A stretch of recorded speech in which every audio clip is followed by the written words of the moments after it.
Now, in the last class, we have just started federalism. In the starting of federalism, we have just started with the circumstances. कि जब 1947 के अंदर हमारा constitution बन रहा था तो उस टाइम पे सर्कमस्टांसेस क्या थे. सर्कमस्टांसेस मींस कि उस टाइम पे इंडिया कम्युनल वायलेंस को फेस कर रहा था.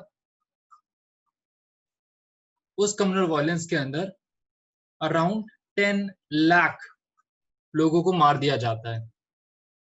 मतलब जब 1947 के अंदर इंडिया और पाकिस्तान का पार्टीशन हुआ था, देन इन दैट केस इतना बड़ा कम्युनल वायलेंस होता है जिसकी वजह से 10 लाख लोगों की डेथ होती है. Then the second issue is issue of princely state. यहां पर प्रिंसली स्टेट का भी इशू था. क्यों? बिकॉज उस टाइम पे जो ब्रिटिश इंडिया था या ब्रिटिशर्स थे, पूरे इंडिया में दो इंडिया बसते थे. पहला इंडिया जिसको हम बोलते हैं ब्रिटिश इंडिया, जहां पर ब्रिटिशर्स डायरेक्टली रूल करते थे, और कुछ ऐसे एरियाज थे जहां पर ब्रिटिशर्स इनडायरेक्टली रूल करते थे थ्रू देयर प्रिंस और किंग फ्रेंड, जिनको हम क्या बोलते हैं, जिनको हम बोलते हैं प्रिंसली स्टेट. ठीक है. सो ब्रिटिश इंडिया को ये बोला गया कि ये जो ब्रिटिश इंडिया है ये दो पार्ट में डिवाइड होगी, इंडिया एंड पाकिस्तान. बट ये जो प्रिंसली स्टेट है इनको ऑप्शंस दिए गए. क्या ऑप्शंस दिए गए? पहला, या तो आप इंडिया के साथ आ सकते हो, या पाकिस्तान के साथ जा सकते हो, या फिर आप अपने आप को इंडिपेंडेंट नेशन भी डिक्लेयर कर सकते हो. जब यहाँ पर ब्रिटिशर्स ने प्रिंसली स्टेट को ये तीन ऑप्शंस दिए तो जवाहरलाल नेहरू बहुत गुस्सा हो गए. जवाहरलाल नेहरू ने बोलना शुरू किया कि आप क्या चाहते हो, आप इंडिया को बल्कनाइज करना चाहते हो. बल्कनाइजेशन क्या होता है, जब हम नेशनलिज्म इन यूरोप चैप्टर पढ़ेंगे तब हम डिस्कस करेंगे, राइट. सो यहाँ पर जवाहरलाल नेहरू कहते हैं कि क्या आप इंडिया को बल्कनाइज करना चाहते हो. बल्कनाइज करने का मतलब उस टाइम पे अराउंड 565 प्रिंसली स्टेट है. अगर हर प्रिंसली स्टेट ने ये बोलना शुरू कर दिया कि मैं ना इंडिया के साथ रहूंगा ना पाकिस्तान के साथ जाऊंगा, मैं अपने आप को एक इंडिपेंडेंट नेशन डिक्लेयर कर रहा हूं, देन इन दैट केस क्या होगा, यहाँ पर एक कंट्री होगी, यहाँ पर एक कंट्री होगी, यहाँ पर एक कंट्री होगी, यहाँ यहाँ यहाँ यहाँ यहाँ पर एक कंट्री होगी. तो इंडिया कहाँ बसेगा? विद इन इंडिया आपको बहुत सारी कंट्रीज देखने को मिलेंगे, आपको बहुत सारे नेशंस देखने को मिलेंगे. सो आप ये अज्यूम नहीं कर सकते कि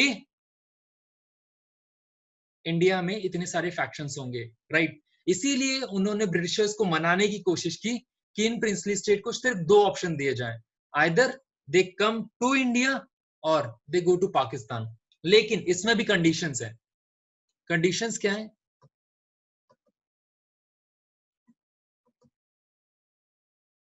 कंडीशंस ये हैं कि जो एरियाज इंडिया के अंदर पड़ रहे हैं उनको बाहर जाने की परमिशन नहीं होगी. जैसे आप मुझे ये बताओ, मान लो कोई एक स्टेट यहाँ पर है, वो बोल रहा है मुझे पाकिस्तान के साथ जाना है, जाने देंगे? पॉसिबिलिटी नहीं है. लेट अस सपोज कि यहाँ पर कोई स्टेट है वो बोल रहा है मुझे पाकिस्तान के साथ जाना है, कैसे जाएगा, राइट. सो अगर जियोग्राफी या पॉलिटिकल सिस्टम उसको अलाउ नहीं करता तो हम किसी भी प्रिंसली स्टेट को जाने नहीं देंगे. और इन प्रिंसली स्टेट को इंडिया के साथ लाने की रिस्पॉन्सिबिलिटी दी जाती है सरदार पटेल को. यहां पर मैक्सिमम प्रिंसली स्टेट को अपने साथ लाने में कामयाब हो जाते हैं. तीन प्रिंसली स्टेट ने प्रॉब्लम क्रिएट की थी. The first is called Junagadh, the second is Jammu and Kashmir, and the third is your Hyderabad. ठीक है. जहां पर जूनागढ़ के नवाब की एक स्टोरी सुनाता हूं. अब हुआ क्या, जूनागढ़ के जो नवाब थे, जो जूनागढ़ एरिया है वो एक हिंदू डोमिनेटेड एरिया है, वहां पर हिंदूज बहुत हैं, राइट. बट जो नवाब साहब हैं वो मुस्लिम कम्युनिटी से बिलोंग करते हैं. जूनागढ़ के जो नवाब हैं वो चाहते हैं कि वो पाकिस्तान के साथ जाएं, बट वहां पर जो पॉपुलेशन है, वहां पर जो हिंदू पॉपुलेशन है वो ये चाहती है कि वो इंडिया के साथ रहे, राइट. नवाब को इसके बारे में पता था कि उनकी जो पॉपुलेशन है, जो हिंदू पॉपुलेशन है, वो चाहती है कि वो इंडिया के साथ रहे. लेकिन जो जूनागढ़ के नवाब हैं वो बिल्कुल नहीं चाहते. उन्होंने मोहम्मद अली जिन्ना से बोला कि जिन्ना साहब, मैं अपनी टेरिटरी को, अगर आप जूनागढ़ की लोकेशन देखो, सो गुजरात में एक छोटा सा एरिया जूनागढ़, यहाँ पर जूनागढ़ के नवाब ने मोहम्मद अली जिन्ना से बोला कि मैं मतलब जूनागढ़ पाकिस्तान के साथ आना चाहता है, राइट। सो मोहम्मद अली जिन्ना ने बोला कि ठीक है, अगर आप पाकिस्तान के साथ आना चाहते हो आप आ जाओ, ठीक है। अब उनको ये डर था, मतलब जूनागढ़ के नवाब को ये डर था कि अगर वो पाकिस्तान के साथ जाने को तैयार होते हैं तो सरदार पटेल या इंडियन आर्मी उनके ऊपर अटैक कर सकती है। क्यों? क्योंकि वहां पर जो मैक्सिमम पॉपुलेशन है, जो हिंदू पॉपुलेशन है, वो अपने आप को इंडिया के साथ रखना चाहते हैं। और दूसरा, यहाँ पर जो जियोग्राफी है वो भी अलाउ नहीं कर रही कि वो उस एरिया को छोड़कर जाएं। अब जूनागढ़ के नवाब इस टेरिटरी को उठा के थोड़ी लेके जा सकते हैं। अब गुजरात में है तो गुजरात में ही रहेगा। इन जो जूनागढ़ के नवाब है उनके बारे में कुछ कहानियां हैं। कहानियां जैसे कि इन्हें कुत्ते पालने का बहुत शौक था, राइट। एक बार 1948 में इंडिया के अंदर फेमाइन आया, जहां पर जूनागढ़ के जो लोग हैं वो भूखों मर रहे हैं। इतना बड़ा फेमाइन था कि वहां पर लोगों के पास खाने को रोटी नहीं है, और उस फेमाइन के बीच में जो जूनागढ़ के नवाब हैं अपने कुत्तों की शादी करवा रहे हैं। और उस कुत्तों की शादी में उन्होंने 10 लाख रुपए खर्च किए, जो उस टाइम पे एक बहुत बड़ा अमाउंट था, राइट। जो उनकी इनएफिशिएंसी को बताता है। और धीरे धीरे जो वहां पर हिंदू पॉपुलेशन थी उसका गुस्सा बढ़ने लगा। एंड देन यहाँ पर सरदार पटेल को लग गया कि this is the right time जब हम जूनागढ़ के नवाब के खिलाफ कोई एक्शन ले सकते हैं। बट पता नहीं कहां से जूनागढ़ के जो नवाब हैं उनको ये लग जाता है कि नेक्स्ट डे सरदार पटेल कोई बड़ा एक्शन लेने वाले हैं। सो इससे पहले सरदार पटेल कोई बड़ा एक्शन ले, मुझे क्या करना चाहिए? मुझे इंडिया छोड़कर भाग जाना चाहिए। सो उन्होंने मोहम्मद अली जिन्ना को फोन किया। मोहम्मद अली जिन्ना को फोन करके उन्होंने बोला, सर मुझे पाकिस्तान आना है और मैं इस जूनागढ़ को मर्ज करना चाहता हूं, बट उसके लिए मुझे आपकी मदद चाहिए, राइट। आप इस टेरिटरी को, जूनागढ़ को इंडिया से छीन सकते हो। मोहम्मद अली जिन्ना ने बोला, सुनो, सबसे पहली बात, मैं तुम्हारे लिए लड़ने नहीं जाऊंगा, ठीक है। तुम्हारे लिए उतनी छोटी सी टेरिटरी के लिए इंडिया से पंगा लेने नहीं जाऊंगा। हाँ, अगर तुम्हें आना है तुम आ सकते हो, मैं तुम्हारे लिए कराची पोर्ट पर एक बोट भिजवा देता हूँ। नो। सो बोट भिजवाई गई। यहाँ पर जो जूनागढ़ के नवाब हैं उन्होंने अपने बेटे को, अपनी 3 वाइफ को जूनागढ़ में छोड़ दिया। बोला इंडियन आर्मी को तुम्हें कुछ नहीं कहेगी, ठीक है। वो अपने कुत्तों के साथ और जो उनके पास थोड़ा बहुत खजाना था उसको लेकर वो पाकिस्तान चले गए। नेक्स्ट मॉर्निंग इंडियन आर्मी ने अटैक किया। अटैक करने के बाद इस एरिया को इंडिया के साथ मर्ज कर लिया, राइट। ऐसा ही कुछ हुआ जम्मू एंड कश्मीर के साथ, जहां पर जम्मू एंड कश्मीर को यूनाइट करने की रिस्पॉन्सिबिलिटी जवाहरलाल नेहरू को दी जाती है। वो इस इशू को यूनाइटेड नेशन के अंदर लेके जाते हैं, बट यूनाइटेड नेशन में इस टाइम पे अमेरिका पाकिस्तान को सपोर्ट कर रहा होता है और अभी तक उस इशू का कोई भी सोल्यूशन नहीं निकला यूनाइटेड नेशन की तरफ से। Same happen with Hyderabad, right. Hyderabad ने भी प्रॉब्लम क्रिएट करने की कोशिश की, बट सरदार पटेल की डिप्लोमेसी से, उनके मिलिट्री जीनियसनेस की वजह से वो एरिया हमारे कंट्रोल में आ गया। So if you talk about the circumstances क्या थे 1947 में? Circumstances थे कि उस टाइम पे कम्युनल वायलेंस चल रहा है। Circumstances थे कि प्रिंसली स्टेट का बहुत बड़ा इशू चल रहा है। और इन दोनों को अगर मिला दिया जाए तो उस टाइम पे सबसे बड़ी प्रॉब्लम ये थी कि आपको इंडिया की यूनिटी एंड इंटीग्रिटी को मेंटेन करके रखना है, ठीक है। सेकेंड मेजर प्रॉब्लम है कि इंडिया में सोशल डाइवर्सिटी बहुत है। इंडिया में इतनी डाइवर्सिटी है कि इन डाइवर्सिटी को आपको अकोमोडेट भी करना है, प्लस आपको इकोनॉमिक डेवलपमेंट भी करना है। यहाँ पर 2 प्रॉब्लम है। क्या प्रॉब्लम है? द फर्स्ट प्रॉब्लम इज कि आपको सोशल डाइवर्सिटी भी क्रिएट करनी है, आपको उसे अकोमोडेट भी करना है। आप नहीं चाहते कि जो इंडिया के अंदर डिफरेंट कल्चर के लोग रहते हैं, डिफरेंट रिलीजन के लोग रहते हैं, डिफरेंट लैंग्वेज के लोग रहते हैं, उनकी लाइफस्टाइल में दिक्कतें आए, राइट। इसीलिए आपने ट्राइबल पीपल्स को बहुत सारे राइट्स दिए हैं, ठीक है। सो हम नहीं चाहते थे कि हम किसी की डाइवर्सिटी को, किसी के कल्चर में इंटरफेयर करें। लेकिन यहाँ पर एक चैलेंज और भी था कि हमें इकोनॉमिक डेवलपमेंट भी करना है। इन सभी सर्कमस्टांसेस के बीच में कॉन्स्टिट्यूएंट असेंबली ने कॉन्स्टिट्यूशन बनाना शुरू किया। इस कॉन्स्टिट्यूएंट असेंबली को सपोर्ट करने के लिए यहाँ पर एक पर्सन थे जिनका नाम था BN Roy. BN Roy was a constitutional adviser. B.N. Roy was a constitutional advisor. He was a great man, right?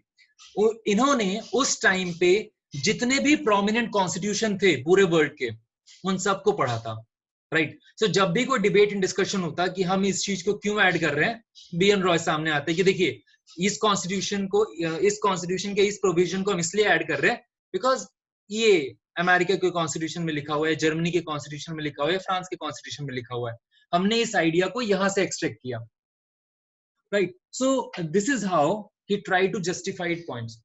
Now constituent assembly ने कॉन्स्टिट्यूशन को बनाना शुरू किया. In between B.N. रॉय ने ये बताया कि पूरे वर्ल्ड में आपको दो पॉलिटिकल सिस्टम देखने को मिलते हैं. The first political system is known as federalism. The second political system is known as unitary, right? Federalism is derive from a word foedus, जिसका मतलब होता है एग्रीमेंट. अब एग्रीमेंट खुद का खुद के साथ नहीं हो सकता, जैसे मैंने लास्ट क्लास में बताया था कि मैं और मेरी तन्हाई अक्सर ये बातें करते हैं, ऐसा नहीं बोल सकते, राइट? अगर कोई एग्रीमेंट हो रहा है तो वो लीगल एग्रीमेंट है और इस एग्रीमेंट को तोड़ा नहीं जा सकता बहुत इजीली, राइट? सो अगर कोई एग्रीमेंट हो रहा है, एग्रीमेंट करने के लिए आपको कितने लोग चाहिए? सो यहाँ पर आपको मिनिमम 2 लोग चाहिए होते हैं, because we are right now talking about political system. So यहाँ पर आपको मिनिमम 2 टायर ऑफ गवर्नमेंट चाहिए. यहाँ पर minimum you need at least 2 tier of government. हाँ, अगर आप बेल्जियम की बात करते हो, बेल्जियम में आपको 4 टायर ऑफ गवर्नमेंट भी देखने को मिल जाता है, जहां पर we talk about central government, state government, community government, and capital government. Now if you talk about India, India में भी आपको 3 टायर देखने को मिलता है. We have central government, we have state government and we have Panchayati Raj system, जिसको हम शहर में म्युनिसिपल कॉर्पोरेशन के नाम से जानते हैं. So there is minimum 2 tier of government. Now next we have talk about unitary form of government.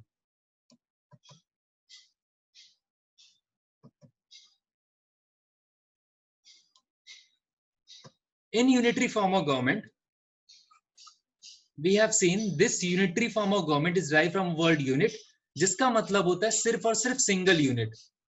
मतलब यहाँ पे सारी की सारी पावर किसके पास है? सेंट्रल गवर्नमेंट के पास. हाँ, अगर सेंट्रल गवर्नमेंट चाहे तो वो स्टेट गवर्नमेंट बना सकती है, लेकिन स्टेट गवर्नमेंट किसके अंडर में काम करेगी? सिर्फ और सिर्फ सेंट्रल गवर्नमेंट के अंडर में काम करेगी. स्टेट गवर्नमेंट अपने लिए खुद लॉज नहीं बना सकती, राइट? स्टेट गवर्नमेंट, यहां पर जो स्टेट गवर्नमेंट फॉर्म हो रही है, they were just the executive hand of central government, right? So this be a central government. Now example कौन-कौन सी countries हैं? Example you can take the example of Britain, you can take the example of France. ठीक है, यहाँ पर federalism में कौन-कौन सी countries हैं? You can take the example of India, USA, Belgium, Spain, Australia, Switzerland, बहुत सारी कंट्रीज हैं, राइट? आई होप यहां तक समझ में आ गया होगा.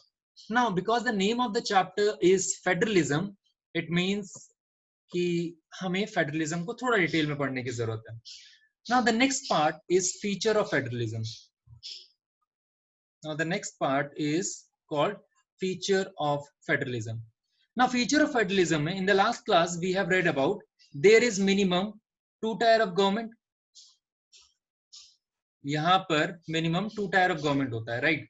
अब अगर 2 टायर ऑफ गवर्नमेंट है, 2 टायर ऑफ गवर्नमेंट मतलब यहाँ पे सेंट्रल गवर्नमेंट भी होगी, यहाँ पे स्टेट गवर्नमेंट भी होगी, राइट? सेंट्रल गवर्नमेंट जितनी भी नेशनल इंटरेस्ट की चीजें हैं, ठीक है, जहां पर हम चाहते हैं कि यूनिफॉर्म पॉलिसी हो, उसके ऊपर लॉ कौन बनाएगा या उसको कौन देखेगा? Central government. स्टेट गवर्नमेंट से क्या हम एक्सपेक्ट करते हैं? स्टेट गवर्नमेंट से एक्सपेक्ट ये करते हैं कि स्टेट के जो डे टू डे फंक्शंस हैं वो उसको एडमिनिस्ट्रेशन करे, ठीक है? So we have minimum 2 tier of government. The first we have central government which look for national interest and we want a uniform policy throughout the country. The second, we have the state government, right, in which we always want कि state के जो day to day administration के work हैं वो कौन करेगा, state government. Now ऐसा भी तो हो सकता है कि ये दोनों पावर को लेकर लड़ना शुरू कर दें, बिकॉज फेडरलिज्म में स्टेट गवर्नमेंट कभी भी सेंट्रल गवर्नमेंट के अंडर में काम नहीं करती. State government is not subordinate to central government. Central government state government को प्रेशराइज नहीं कर सकती कि आप ये करो आप वो करो, ठीक है ना. ऐसा भी तो हो सकता है कि ये दोनों लड़ना शुरू कर दें, पॉसिबिलिटी है. इसके लिए क्या किया, ये दोनों लड़ाई ना करें, इसके लिए हम क्या लेके आए, इसके लिए हम लेके आए रिटन कॉन्स्टिट्यूशन, जहां पर हमने हर किसी की पावर को स्पेसिफाई किया है. हमने सेंट्रल गवर्नमेंट को भी बताया है कि आप किन किन एरियाज के अंदर लॉ बना सकते हो, हमने स्टेट गवर्नमेंट को भी बताया कि आप किन किन एरियाज के अंदर लॉ बना सकते हो. कोई भी एक दूसरे के मामले में इंटरफेयर नहीं कर सकता, राइट. बट सर ऐसा भी तो हो सकता है कि सेंट्रल गवर्नमेंट, जैसे मोदी साहब भी सेंट्रल गवर्नमेंट में है, राइट, एंड मोदी साहब है या मोदी गवर्नमेंट जो है बहुत स्ट्रांग है, उसके पास मेजॉरिटी है. ऐसा भी तो हो सकता है कि वो स्टेट गवर्नमेंट की पावर को उनसे छीन ले. अब स्टेट गवर्नमेंट के पास कुछ ना कुछ सब्जेक्ट्स होंगे, मतलब कुछ ना कुछ लिस्ट होगी ना कि इनके बारे में लॉज बना सकते हैं, राइट, ठीक है. तो हो सकता है कि उस लिस्ट में से बहुत सारे प्रोविजंस सेंट्रल गवर्नमेंट अपने अंडर में कर ले. कर सकता है ना, ऑब्वियसली, हाँ कर सकता है, बट नहीं कर सकता. क्यों नहीं कर सकता, क्योंकि अगर आपको कोई भी चेंजेस लेके आने कॉन्स्टिट्यूशन के अंदर, तो उसके लिए स्टेट गवर्नमेंट की परमिशन लेना जरूरी है. और स्टेट गवर्नमेंट या फिर सेंट्रल गवर्नमेंट कभी भी नहीं चाहेगा कि उससे उसकी पावर कम की जाए. इसीलिए जितनी भी आप फेडरल कंट्री देखते हो, वहां पर क्या होता है, वहां पर रिजिड कॉन्स्टिट्यूशन भी होता है. रिजिड कॉन्स्टिट्यूशन का मतलब कि कोई भी एक टीयर ऑफ गवर्नमेंट, चाहे वो सेंट्रल गवर्नमेंट हो या फिर स्टेट गवर्नमेंट हो, सुमोटो यूनिलेटरली कॉन्स्टिट्यूशन को चेंज नहीं कर सकता. उसके लिए दोनों की परमिशन लेना जरूरी है. हम आगे पढ़ेंगे कि आपको क्या क्या चेंजेस मतलब करवाने होते हैं या किस तरीके से परमिशन लेनी होती है, right. So we have talk about rigid constitution. Then in the last class we have discussed about gali cricket, right, कि गली क्रिकेट अगर आप खेलते हो और वहां पे जो पर्सन रन आउट होता है वो कभी नहीं मानता कि वो आउट हुआ है, और जिस टीम ने थ्रो किया है वो हमेशा बोलती है कि आप आउट हो. देन आप क्या करते हो, आप वहां पर जो कोई अंकल है आप उनसे पूछना शुरू करते हो कि अंकल ये आउट है कि नहीं है, right. It means we always seek for a person जो इंडिपेंडेंट हो या इम्पार्शियल तरीके से डिसीजन दे पाए. ठीक है, हमने कॉन्स्टिट्यूशन को रिटन फॉर्म में बनाया है, हमारे पास रिटन कॉन्स्टिट्यूशन है, लेकिन कॉन्स्टिट्यूशन में बहुत सारी चीजें एम्बिगुअस हैं. एम्बिगुअस का मतलब जिसका एक से ज्यादा मतलब निकाला जा सकता है, जिसका एक से ज्यादा मतलब निकाला जा सकता है, राइट. मान लो कि अगर कोई चीज एम्बिगुअस है, सेंट्रल गवर्नमेंट क्या कहेगी, सेंट्रल गवर्नमेंट उसको अपने फेवर में लाने की कोशिश करेगी, स्टेट गवर्नमेंट उसे अपने फेवर में लाने की कोशिश करेगी, जिसकी वजह से क्या होगा, जिसकी वजह से डिस्प्यूट्स होंगे. इस डिस्प्यूट्स को सॉल्व करने के लिए आपको एक इंडिपेंडेंट जुडिशरी भी चाहिए, जिसका रोल क्या है, जिसका रोल ये है कि वो इन डिस्प्यूट्स को सॉल्व करे. This is the first thing. Second, अब ये सब चीजें कहाँ लिखा हुआ है, किसके पास कौन सी पावर होगी, कहां पर किसका क्या जुरिडिक्शन होगा, वो सब कहां पे लिखा हुआ है, कॉन्स्टिट्यूशन में. अब कॉन्स्टिट्यूशन पर से मतलब होता है इन इटसेल्फ. कॉन्स्टिट्यूशन पर से तो नहीं बात करेगा, मतलब वो खुद आके तो नहीं बोलेगा ना कि देखो ये एम्बिगुअस नहीं है, ये इसके फेवर में या इसके फेवर में, राइट. कॉन्स्टिट्यूशन में क्या लिखा हुआ है उसको इंटरप्रिटेट करने की रिस्पॉन्सिबिलिटी किसकी है, उसको इंटरप्रिटेट करने की भी रिस्पॉन्सिबिलिटी जुडिशरी की है. सो यहाँ पर फोर्थ पॉइंट हम क्या बात कर रहे हैं, fourth point we talk about the role of independent judiciary, जहां पर जुडिशरी डिस्प्यूट्स को भी सॉल्व करती है और जहां पर जुडिशरी एक इंटरप्रिटेटर ऑफ कॉन्स्टिट्यूशन की तरह भी काम करती है, right. Then we have talk about in the written constitution we have already talked about the jurisdiction मतलब किसके पास कहां पर किस तरीके के लॉ बनाने की रिस्पॉन्सिबिलिटी है, राइट. जिन लोगों के स्कूल में चैप्टर हो गया है उन्होंने शायद union list, state list, concurrent list, residuary subject इसके बारे में पढ़ लिया होगा. right? So we have independent judiciary and we have a separate jurisdiction. Also we also define in constitution the source of revenue, कि किसको कहां से पैसा मिलेगा, ठीक है? मतलब जीएसटी से कौन पैसा कलेक्ट करेगा, कस्टम ड्यूटी से कौन पैसा कलेक्ट करेगा, सेल्स टैक्स से कौन पैसा कलेक्ट करेगा, और किसका सोर्स का रेवेन्यू क्या होगा, राइट? वो चीजें हम सबने मेंशन की है. But the foremost important thing कि इंडिया ने फेडरलिज्म का पाथ क्यों चूज किया? इंडिया ने फेडरलिज्म का पाथ इसलिए चूज किया था, क्यों? क्योंकि हमें यूनिटी एंड इंटीग्रिटी भी मेंटेन कर रखनी है, प्लस सोशल डाइवर्सिटी को भी अकोमोडेट करना है, प्लस इकोनॉमिक डेवलपमेंट भी लेके आना है, राइट? देन लास्ट क्लास में हमने एक चीज और बात की थी कि अगर आप एक आइडियल फेडरलिज्म की बात करते हो,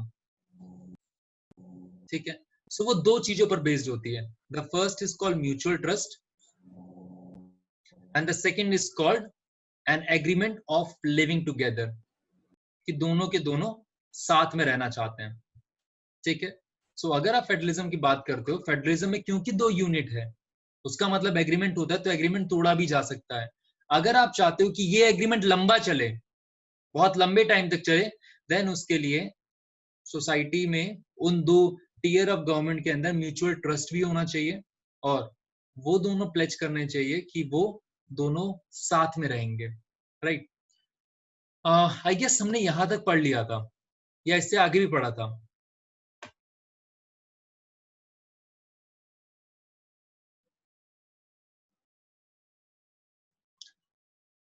अरमान यस सर. सर, हमने यहाँ तक पढ़ा था या इससे आगे भी पढ़ लिया था? सर मेरे ख्याल से यहीं तक पढ़ा था. यहीं तक पढ़ा था, चलो ठीक है. नाउ सो अच्छा, आपने बोला मेरे ख्याल से. अर्नब? Yes sir. जी सर, कहाँ तक पढ़ा था हमने? यहीं तक या फिर? हाँ, यहीं तक पढ़ा था. यहाँ तक पढ़ा था. अच्छा ठीक है. Now so here we have talk about federalism. अच्छा मुझे एक चीज बताओ, फेडरलिज्म या फिर यूनिटरी फॉर्म ऑफ गवर्नमेंट ने India, federalism and unitary form of government में इंडिया ने कौन सा चूज किया होगा, फेडरलिज्म या यूनिटरी? फेडरलिज्म. चलो, इंडिया ने फेडरलिज्म के पाथ को चूज किया.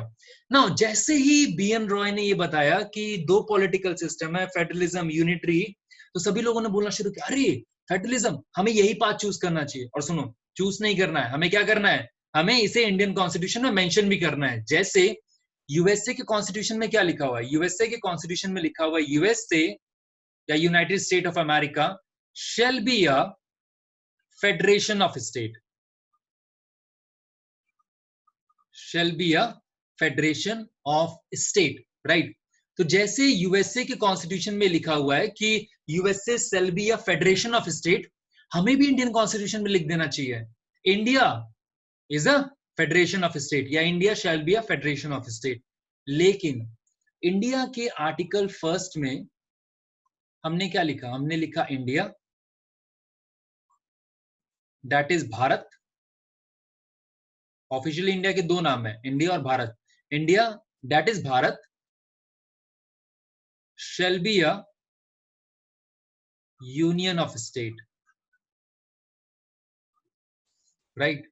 सो यहां पर पूरे कॉन्स्टिट्यूशन में हमने कहीं भी फेडरेशन वर्ड यूज नहीं किया, राइट? नाउ आप पूछोगे क्यों नहीं यूज किया? जब लोगों ने बोलना शुरू किया कि हमें जिस तरीके से यूएसए के कॉन्स्टिट्यूशन में लिखा हुआ है कि USA shall be a federation of state, उसी तरीके से हमें भी लिखना चाहिए India that is Bharat shall be a federation of state, right? But यहां पर बी आर अम्बेडकर ने समझाया. बी आर अम्बेडकर ने बोला, भाई एक बात बताओ, फेडरेशन का मतलब क्या होता है? फेडरेशन का मतलब होता है एग्रीमेंट. अब एग्रीमेंट तोड़ा भी तो जा सकता है, राइट? कल को कोई स्टेट बोलता है, एग्रीमेंट किस चीज पे बेस्ड है? Mutual trust and a bond of living together. मान लो कल को कोई स्टेट बोलता है कि मुझे सेंट्रल गवर्नमेंट के ऊपर ट्रस्ट नहीं है, मुझे इंडियन गवर्नमेंट के ऊपर ट्रस्ट नहीं है, मैं अलग जाना चाहता हूं, and because federation means an agreement, so मैं इस एग्रीमेंट को तोड़ रहा हूं. एग्रीमेंट तोड़ा भी तो जा सकता है, राइट? ऑब्वियसली हाँ, तोड़ा जा सकता है. एंड जिसका बेस्ट एग्जांपल आप यूएसए में ही देखते हो. यूएसए में आज 50 स्टेट्स हैं, और हर स्टेट चाहे तो वो अपने आप को यूएसए से अलग कर सकता है, और बहुत इजीली, बहुत स्ट्रिक्ट प्रोविजन नहीं है, राइट। बट वहां पर अमेरिकन फर्स्ट की जो फीलिंग है वो उनको बाइंड करके रखती है। जो एक अमेरिकन नाम का या अमेरिकन वर्ड का जो हैंगओवर है वो उनको बाइंड करके रखता है यूनाइटेड स्टेट ऑफ अमेरिका के साथ, राइट। बट यहाँ पर बी आर अम्बेडकर ने वही समझाया कि इंडिया में इतनी डाइवर्सिटी है, इतना कल्चर है कि आप हर किसी को खुश नहीं कर सकते, आप हर किसी के ट्रस्ट को नहीं जीत सकते। आप कोशिश कर सकते हो बट हर किसी को 100% सेटिस्फाई करना पॉसिबल नहीं है। देन क्या करना चाहिए? देन उन्होंने बोला कि हम फेडरेशन वर्ड यूज नहीं करेंगे, हम क्या वर्ड यूज करेंगे? हम यूनियन वर्ड यूज करेंगे। Union which is indestructible, union को तोड़ा नहीं जा सकता, right. So this is B R Ambedkar, जिन्होंने विजनरी प्रोविजंस को देखते हुए आर्टिकल फर्स्ट में लिखा, India that is Bharat shall be a union of state, right. यहां तक क्लियर है? किसी को कोई डाउट है तो पूछ सकता है। आई गेस नहीं है। चलो नेक्स्ट। सो लोगों ने क्या बोला? लोगों ने बोला चलिए फेडरेशन को अडॉप्ट कर लेते हैं। बट यहाँ पर बी एन रॉय ने एक चीज और बताई। हाँ बोलो प्रशांत। प्रशांत आपका कुछ क्वेश्चन है? आई गेस नहीं है। चलो ना, बी एन रॉय ने एक चीज और बताई। उन्होंने क्या बोला कि फेडरेशन भी दो टाइप के हैं। पहला है कमिंग टुगेदर और दूसरा होल्डिंग टुगेदर।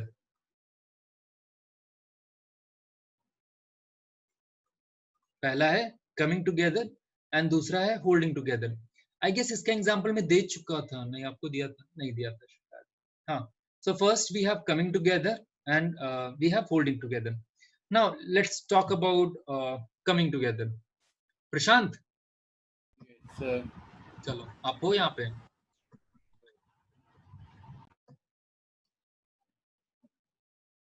अच्छा Prashant, let's take an example coming together समझने के लिए। ऐसे मैं दो एग्जांपल से समझाऊंगा आप लोगों को, but let's initially talk about with the first example. Prashant, late us suppose आपको पता चलता है कि आपके घर पर कोई नहीं है, मम्मा पापा सिस्टर भाई भाई कोई नहीं है ना। अब प्रशांत बहुत खुश होता है कि घर पे कोई नहीं है, पार्टी करेंगे। एंड प्रशांत अपने 4 दोस्तों को फोन करता है कि अरे सुनो मेरे घर पे कोई नहीं है, चलो आज पार्टी करते हैं ना। तो उसने क्या किया, उसने 4 दोस्तों को बुला लिया, ठीक है। सो उन्होंने बोलना शुरू किया कि चलो ठीक है पार्टी वार्टी करते हैं। उन्होंने एक लिस्ट बनाया, उन्होंने मेन्यू बनाया। मेन्यू के अंदर उन्होंने बोला कि लेट सपोज हम पिज्जा मंगवाते हैं, पिज्जा का प्राइस है फॉर एग्जांपल 600 रुपए। Then cold drink 100 rupees. Then let us suppose ice cream 150. Let us suppose chips 150. कितना हुआ? हाँ ठीक है। So let us suppose the total bill is 1000 rupees. But प्रशांत के पास सिर्फ 400 रुपए हैं। बट अगर आपने ये लिस्ट बना ली तो आपको मंगवाना तो है, क्या करोगे प्रशांत? सर जो आए हैं दोस्त उन्हीं से मांगूंगा, शेयरिंग इज केयरिंग। अच्छा बहुत बढ़िया। तो आप उनसे क्या बोलोगे कि भाई मुफ्त में थोड़ी खाना खिलाऊंगा, एक तो पार्टी दे रहा हूँ और ऊपर से तुम जिसकी जेब में जितना पैसा निकालो, राइट। और सर्विस भी दे रहा हूँ। हाँ लेट अस सपोज, अरे रुक जा भाई, लेट अस सपोज किसी ने 100 रुपए, किसी ने 200 रुपए, किसी ने कितने हो गए? सर अभी कम है, बढ़ाओ पैसे 200 और 100, ठीक है हो गए ना? Yes sir. चलो तो किसी ने मतलब 100 रुपए 200 रुपए 100 रुपए इन सब ने मिलाया एंड मिला के वो आइटम्स उन्होंने परचेज कर लिया, मतलब इतनी सारी जो चीजें हैं वो आ गई। अब मुझे ये बताओ क्या आप लोग इसी बेसिस पे शेयर करोगे कि प्रशांत ने 400 रुपए मिलाए हैं तो वो 4 पीसेस खाएगा, जिसने 200 मिलाए हैं वो 2 पीसेस खाएगा, जिसने 100 मिलाए हैं वो 1 पीस खाएगा? नहीं सर, होता ऐसा नहीं है, ठीक है। वो कहने की बात होती है शेयर वाइज, अगर वो आता है तो वो इक्वल बढ़ता है, राइट सर। ठीक है। इट मींस कि यहाँ पर पहली बात क्या हुई, यहां पर जितने भी दोस्त थे दे कम टुगेदर। अगर ये लोग साथ में नहीं आते तो क्या आप इतना बड़ा अमाउंट, इतने सारे रिसोर्सेज मंगवा सकते थे? No sir. नहीं। इसीलिए ये लोग साथ में क्यों आए, ताकि एक बहुत बड़ा रिसोर्स वो ऑक्युपाई कर सकें, राइट, जिसमें हर किसी का कंट्रीब्यूशन था। क्योंकि इसमें हर किसी का कंट्रीब्यूशन था तो शेयर भी सबको ऑलमोस्ट इक्वल मिला था, राइट। ये क्लियर है? Yes sir. Now so this is how coming together federation work. Now coming together का मतलब क्या होता है? Coming together federation, coming together federation के अंदर बहुत स्मॉल स्मॉल स्टेट, कुछ छोटे मोटे स्टेट, दे कम टुगेदर, वो साथ में आए, and they come together by sharing their sovereignty. Sovereignty का मतलब होता है decision making power, right. So यहां पर प्रशांत के दोस्तों ने अपनी जेब से पैसा दिया ना, right. So small state come together by sharing their sovereignty to form a bigger unit, to form a bigger unit, right? Purpose क्या था? In order to get more unity, more military strength, और ताकि वो अपने resources को अच्छे तरीके से यूज कर पाए। यहां पर क्या होता है, यहां पर स्टेट विजाविज, विजाविज का मतलब होता है in relation to, centre have equal power, ठीक है। एग्जाम्पल कौन कौन सी कंट्रीज हैं? एग्जाम्पल है USA, Switzerland and Australia, right. इसका मतलब क्या हुआ? इसका मतलब ये हुआ कि जो छोटे मोटे स्टेट्स हैं वो साथ में आते हैं और एक बहुत बड़ा यूनिट बनाते हैं। वो बड़ा यूनिट क्यों बना रहे? ताकि हम मिलिट्री स्ट्रांग हो सके, ताकि हम अपने रिसोर्सेज को एफिशिएंटली यूज कर पाए। क्योंकि यहाँ पर स्टेट खुद साथ में आए हैं, इसीलिए ये बोला जाता है कि स्टेट के पास सेंट्रल के मुकाबले इक्वल पावर होगी, ठीक है। जहां पर हमारे पास कंट्रीज कौन कौन सी हैं? We have the country with the name of USA, Switzerland, Australia, ठीक है। यहां तक समझ में आ गया?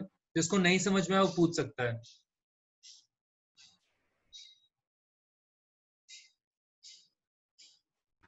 सर इसमें साउथ अफ्रीका नहीं हो सकता? साउथ अफ्रीका नहीं हो सकता। साउथ अफ्रीका में स्टेट थोड़ी आए थे। मतलब अगर आप देखते हो अमेरिका, अमेरिका 1776 के अंदर सिर्फ उसके अंदर 13 स्टेट थे, ठीक है, और 13 स्टेट भी ईस्टर्न पेरिफेरी पे थे, राइट। आज 50 स्टेट्स हैं। 50 स्टेट कैसे आए? यहां पर जितने भी स्टेट थे उन्होंने देखा कि ये जो 13 स्टेट्स हैं, ठीक है, ये बहुत पावरफुल हैं, तो क्या करना चाहिए? हमें इनके साथ मर्ज हो जाना चाहिए, राइट। सो यहां पर इन 13 स्टेट ने और इन बचे हुए 37 स्टेट्स ने मिलके एक बिगर यूनिट बनाई, ठीक है, जिसकी कैपिटल थी वॉशिंगटन डीसी के अंदर। और ये सारे के सारे लोग मिलके प्रेसिडेंट को चूज करते हैं, ठीक है। सो यहां पर ये लोग खुद साथ में आए थे। साउथ अफ्रीका के साथ ऐसा केस नहीं है। साउथ अफ्रीका जितना बड़ा था उतना बड़ा ही है, उसमें लोग साथ में नहीं आए थे या स्टेट साथ में नहीं आए थे। ये समझ में आ गया? चलो नेक्स्ट। सर कमिंग टुगेदर और होल्डिंग टुगेदर फेडरलिज्म के दो पार्ट हैं। फेडरलिज्म के दो पार्ट हैं, ओके। ठीक है। So we have a coming together. Now let us suppose holding together.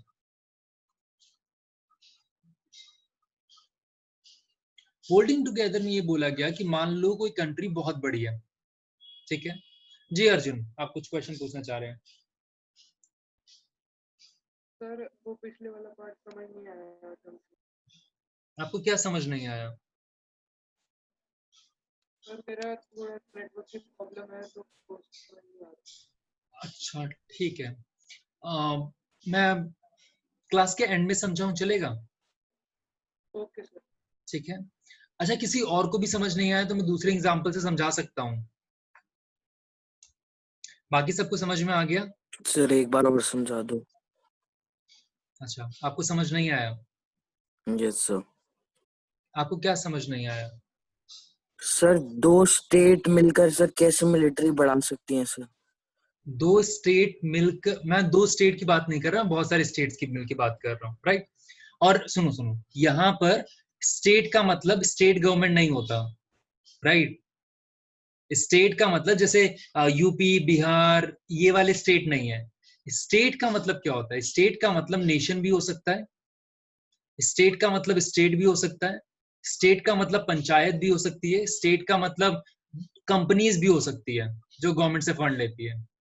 Constitution में नेशन वर्ड यूज नहीं हुआ, कॉन्स्टिट्यूशन में क्या कहते हैं, ये कंपनीज वर्ड यूज नहीं हुआ, वहां पर यूज करते हैं वर्ड स्टेट, राइट। इसीलिए अगर आप देखते हो तो इवन तो हम बोल देते हैं कि यूनाइटेड नेशन के अंदर कितने नेशंस है, बट वहां पर भी जो ऑफिशियल डॉक्यूमेंट यूज होता है वहां पर भी स्टेट वर्ड यूज किया जाता है। सो अगर मैं स्टेट बोल रहा हूं, इट मींस कि वहां पर कुछ छोटे मोटे नेशंस वो साथ में आए थे, ठीक है, जिन्होंने एक बहुत बड़ा नेशन बनाया।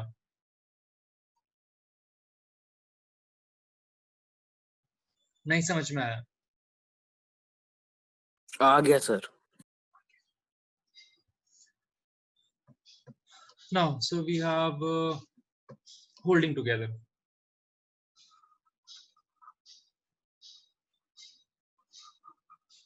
Now, if you talk about holding together, let us suppose or let us assume कि एक बहुत बड़ी country है, right?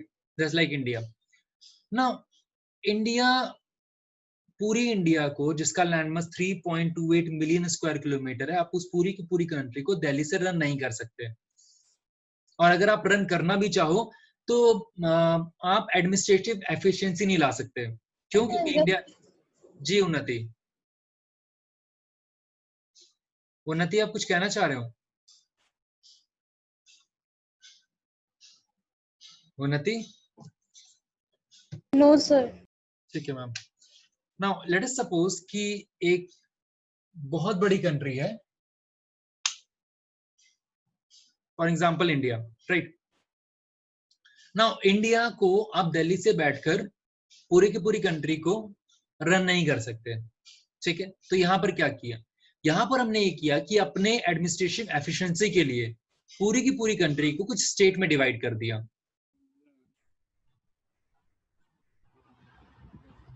ठीक है, कुछ स्टेट में डिवाइड कर दिया। नाउ क्योंकि यहाँ पे सेंट्रल गवर्नमेंट ने स्टेट को डिवाइड किया है, तो ये सेंट्रल गवर्नमेंट की रिस्पॉन्सिबिलिटी है कि कोई भी स्टेट उस कंट्री को छोड़कर ना जाए, ठीक है।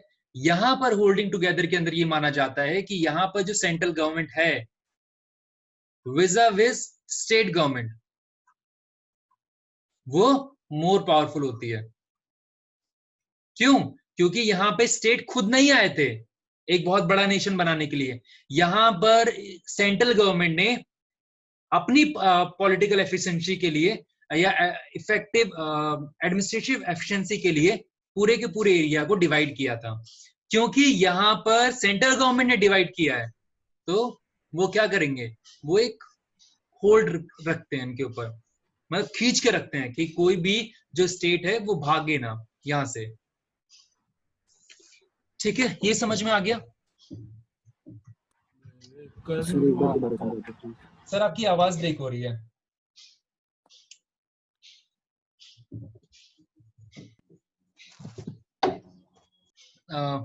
जिसने भी अभी बोला था उसकी आवाज ब्रेक हो रही है। अच्छा, मुझे किसी का मैसेज आया है, लेट्स सी मैसेज किसका है। नाउ मैसेज,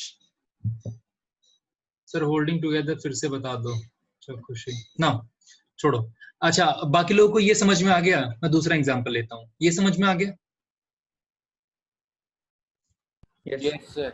चलो ठीक है। सर अब जिन, हाँ बोलो बोलो बोलो।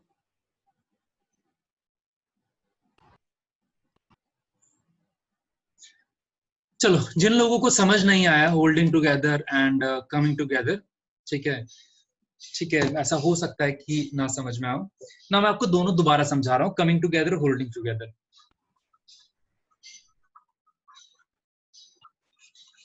अब मैं सोचता हूँ एग्जाम्पल किसका लूं।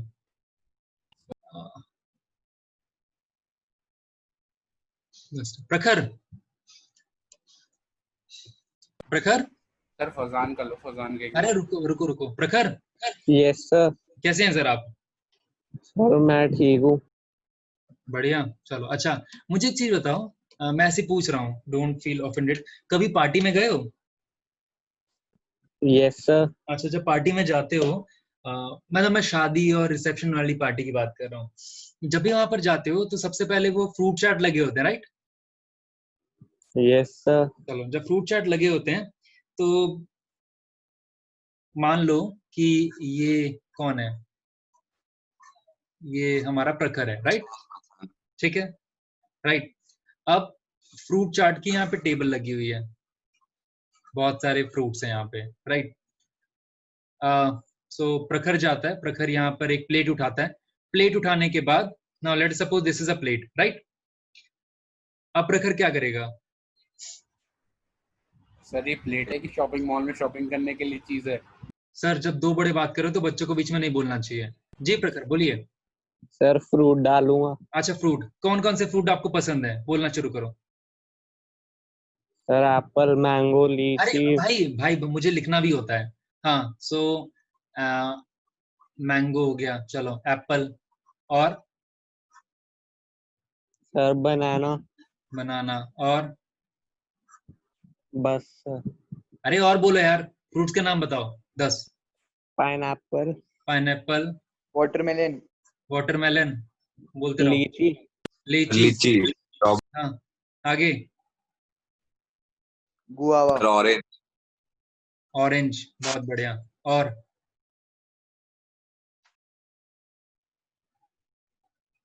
स्वीट लाइम, स्ट्रॉबेरी, स्ट्रॉबेरी, अच्छा ठीक है, स्ट्रॉबेरी, स्वीट लाइम, ठीक है, और कुछ बचा है या हो गया? सर चेरी, pear, चेरी, जी उन्नति, आप कुछ कहना चाह रहे हो? सर पोमीग्रेनेट, grapes, ग्रेप्स, चलो चलो, ठीक है। नाउ अच्छा, मुझे एक प्रखर, सिर्फ आप बोलना, बाकी लोग नहीं बोलें। इस फ्रूट चाट को बनाने के लिए, इस फ्रूट चाट को बनाने के लिए इन सब का कंट्रीब्यूशन लगा था, राइट? मतलब मैं इसको फ्रूट चाट कब बोलूंगा? जब ये जो एप्पल, बनाना, पाइनएप्पल, मैंगो, जितने भी फ्रूट्स हैं वो खुद आए थे साथ में, किसी भी वजह से, चाहे आप लेके आए हो या कुछ भी हो, राइट? सो यहाँ पर जितने भी फ्रूट्स हैं वो खुद आए, ठीक है? खुद क्यों आए? क्योंकि उन्हें एक बहुत बड़ा यूनिट बनाना था जिसको हम बोलते हैं फ्रूट चाट, राइट? अब मुझे एक चीज बताओ, आप ग्रेप्स को उठा के ये थोड़ी बोल सकते हो कि ये ऑरेंज है, या एप्पल को उठा के ये थोड़ी बोल सकते हो मैंगो है, राइट? यहां पर ये जो एंटिटीज हैं, ये जो एप्पल, बनाना, ये खुद आए तो हैं, बट इन्होंने अपनी आइडेंटिटी को मेंटेन करके रखा हुआ है, राइट? इस फ्रूट चार्ट को आप समझो यूएसए की गवर्नमेंट, जिसको डोनाल्ड ट्रंप रूल कर रहे हैं, और ये जो आप इसकी बात कर रहे हो, वाटरमेलन, बनाना, ये सब, इसको आप समझो स्टेट, ठीक है? Now why I am saying कि स्टेट की खुद की आइडेंटिटी है, क्योंकि वहां पे जितने भी स्टेट हैं, 50 स्टेट्स हैं, उन 50 स्टेट के पास अपना खुद का कॉन्स्टिट्यूशन है, अपना खुद का फ्लैग है, अपना खुद का हाई कोर्ट है, ठीक है? और यूएसए की गवर्नमेंट कभी भी स्टेट के मामले में इंटरफेयर नहीं कर सकती, राइट? अब यहां पर होगा क्या, रुको, मान लो कि आपको स्ट्रॉबेरी पसंद नहीं आती, आप उसको उठा के बाहर फेंक दोगे, या वो, उसको लगता है कि मैं प्रखर के पेट में नहीं जाना चाहती, वो खुद अलग हो जाएगी या जमीन पे गिर जाएगी खाते खाते। मतलब यहां पर स्टेट को अलग करना और जोड़ना रिलेटिवली ज्यादा इजी है। This is also a kind of coming together, जहां पर ये सारे के सारे फ्रूट्स एक साथ आए ताकि वो एक बड़ा यूनिट बना सके फ्रूट चाट के नाम से, ठीक है? Yes sir. ये समझ में आ गया? या जिन लोगों को पुराना, जी प्रखर नीचे गिरी हुई स्ट्रॉबेरी खा लेगा। फजान, आपकी थोड़ी आवाज ब्रेक कर रही है, जी बोलिए। सर मैं कह रहा हूँ प्रखर नीचे गिरी हुई स्ट्रॉबेरी खा लेगा। ठीक है, सो this is called coming together. यहाँ तक क्लियर है? चलो नाउ अब प्रखर इंतजार कर रहा है कि खाना कब खुलेगा।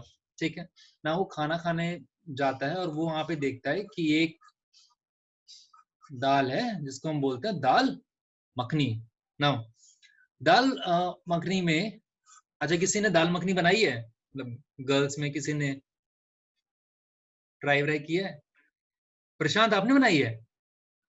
सर अरे वाह, बहुत। हाँ बताओ, दाल मखनी में क्या क्या पड़ता है? सर पहले दाल मखनी में अरे listen listen, now this is the example of holding together. जिन लोगों को समझ नहीं आ रहा है उसकी। जी उन्नति, आप कुछ कहना चाह रहे हो? नहीं, हाँ जी प्रशांत बोलिए। वाटर। पानी, बहुत बढ़िया, सबसे पहले पानी डालो तुम। हाँ आगे। सर फिर मसाले। मसाले, स्पाइसेस। और दाल दाल। दाल, ठीक है। हाँ, राजमा। और सर मैं राजमा नहीं खाता, उसमें डाल दी। अरे बोलो। हाँ सर और ऑयल ऑयल। हाँ और बटर। बटर। और सर बस, और मैं उसमें कुछ नहीं डालता। नमक भी है। चलो, बहुत। नमक नहीं डालोगे? नहीं सर, वो तो डालूंगा। ऑब्वियसली, हाँ चलो। Now this is a simple dal makhani जो प्रशांत ने बनाई है। बट प्लीज खाना मत, क्योंकि पेट खराब हो जाएगा और मैं भी रिस्क नहीं लेना चाहता। नहीं ठीक है सर, वो ना? मैं नहीं बनाता ना। सर इसमें तो बहुत सारी चीजें मिस कर दी हैं। जी प्रबल, आप कुछ बोल रहे हैं? सर इसमें तो बहुत सारी चीजें मिस कर दी हैं। अरे भाई छोड़ दो, बहुत सिंपल दाल मखनी है। सर कोई वेजिटेबल ही नहीं है इसमें। अरे मान लो यार, वेजिटेबल भी डाल दी, सबको दाल कुछ मखनी डालना खानी बाकी है। रह गया तो सब डाल दो, बोल गए अपने आप में। हाँ चलो ठीक है। एंड अदर स्टफ्स, जिसकी जितनी श्रद्धा है वो इसमें अदर स्टफ में डालता रहेगा ना। जब ये दाल मखनी बन जाती है, ठीक है, तो क्या आप दाल मखनी में से नमक अलग कर सकते हो? नहीं सर। कि मुझे नमक ज्यादा लग रहा है, थोड़ा नमक उठा के फेंक देता हूं मैं, कर सकते हो? नहीं। स्पाइसेस को अलग कर सकते हो? नहीं। नहीं कर सकते? अच्छा, यहाँ पे जो आप ऑयल इस्तेमाल कर रहे हो वो अलग कर सकते हो? हाँ, ज्यादा ऑयल हो जाएगा तो आराम से कर सकते हो ऊपर से। कैसे करोगे? सर ज्यादा ऑयल होता है तो ऊपर से फ्रूट के एक अच्छा, उसके ऊपर बटर नहीं है? वो भी तो है। हाँ, नहीं कर नहीं सकते। नहीं अलग कर पर सकते हो? नहीं कर सकते, राइट। आप वाटर को अलग कर सकते हो? नहीं कर सकते। इट मींस हो क्या रहा है, इवन दो जिस तरीके से हमने फ्रूट्स की बात की थी कि हम ग्रेप्स को उठा के ये नहीं बोल सकते कि ऑरेंज है, उसी तरीके से यहाँ पर हर एक एंटिटी अपने आप में एक इंडिविजुअल एंटिटी है। हर एक एंटिटी अपने आप में एक इंडिविजुअल आइडेंटिटी को रिफ्लेक्ट कर रहा है। लेकिन जब ये लोग मिल जाते हैं और एक यूनिट बनाते हैं कॉल दाल मखनी, तो आप इनको सेपरेट नहीं कर सकते। And this is also a type of holding together, जहां पे दाल मखनी ने इन सभी एंटिटीज को पकड़ के रखा हुआ है। आप चाह के भी पानी, स्पाइसेस, दाल, पल्सेस, राजमा, ऑयल, बटर, सॉल्ट, उनको अलग नहीं कर सकते। कर सकते हो? नहीं। सो यहां पर holding together was just like a dal makhani.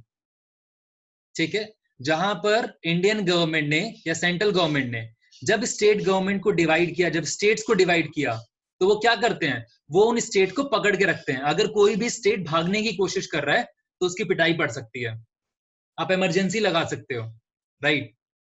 उतना हम टेक्निकलिटी में नहीं जाते, बट ये समझ लो कि होल्डिंग टुगेदर का मतलब क्या। Holding together was just like a dal makhani, जहां पे सारे के सारे इंग्रेडिएंट्स जो हैं वो मिले हुए हैं और आप उनको अलग नहीं कर सकते। अलग कैसे नहीं कर सकते? बिकॉज यहां पर, ठीक है, you talk about India, India में बहुत सारी डाइवर्सिटी है, बट इन डाइवर्सिटी से ऊपर एक इंडियन होने की फीलिंग भी है। 15 जून को हमारे 20 सैनिकों को मारा गया, राइट।